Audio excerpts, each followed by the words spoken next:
আসসালামু আলাইকুম। অনেক খারাপ একটা খবর শুনলাম। সকালে নামাজ পড়ে উঠেই দেখছি একটা মানে খারাপ খবর আসলো বলতে আমাদের বাড়ির উপরে তো মাইকে বলতেছিল, মসজিদের মাইকে, যে বাপ্পির আম্মা মারা গিয়েছে।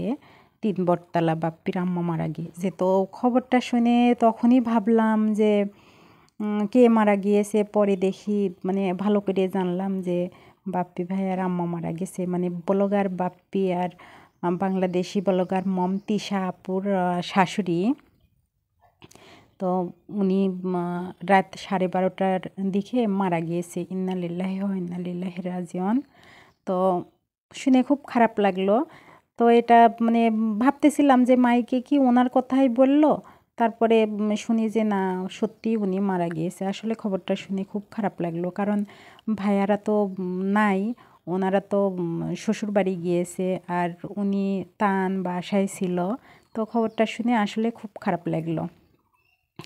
বাপ্পি ভাইয়া কিন্তু ওনার আম্মাকে অনেক বেশি ভালোবাসেন, অনেক খেয়াল করেন। দেখি ওনার ভিডিওগুলো দেখি। আর একবার আমি ওনার বাসায় গিয়েছিলাম, তখন ওনার সঙ্গে আমার কথা হয়েছিল। বেশ ভালো মনের একজন মানুষ। তাছাড়াও মাঝে মাঝে রাস্তাতে আশেপাশে দেখা হয়, যেহেতু ওনার বাড়ি থেকে আমাদের বাড়ি বেশি দূরে না, তবে ওনাদের বাড়িতে সেভাবে হয়তো যাতায়াত নাই।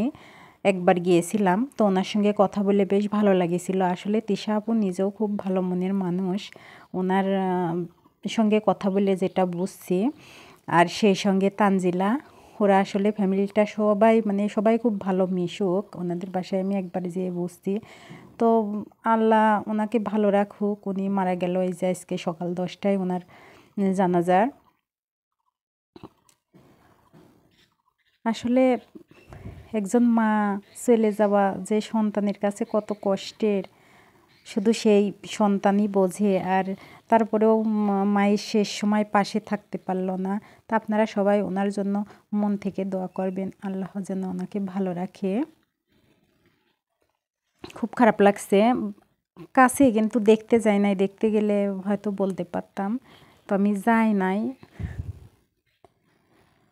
তো যেহেতু মসজিদে খবরটা শুনতেছিলাম, তাই আপনাদেরকে একটু জানালাম। যেহেতু আপনারা সবাই ওনাকে দেখেন, চেনেন, উনি বলতে গেলে ভাইরাল একজন মানুষ।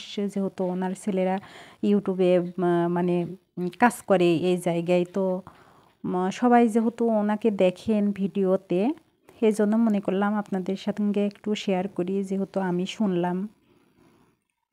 কারণ হয়তো অনেকের ভিডিওতে এগুলো আপনারা জানতে পারবেন, ওনার ফ্যামিলি থেকে না জানালেও আশেপাশে অনেক ইউটিউবারের কাছ থেকে জানতে পারবেন। তো আমারও মনে হলো যে আমিও একটু জানাই, তো এজন্য ভিডিওটা করলাম। আর আমরা যেহেতু ক্যামেরার সামনে আসি না, তো শুধু কথাগুলাই বললাম আর এই ভিডিওটা এর সঙ্গে দিয়ে দিলাম।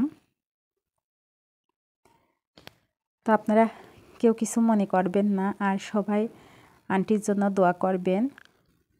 সবাই ভালো থাকবেন। কি বলবো, আসলে মনটা খুব খারাপ হয়ে গেল। উনি খুব ভালো মনের একজন মানুষ ছিলেন। আল্লাহ হাফেজ।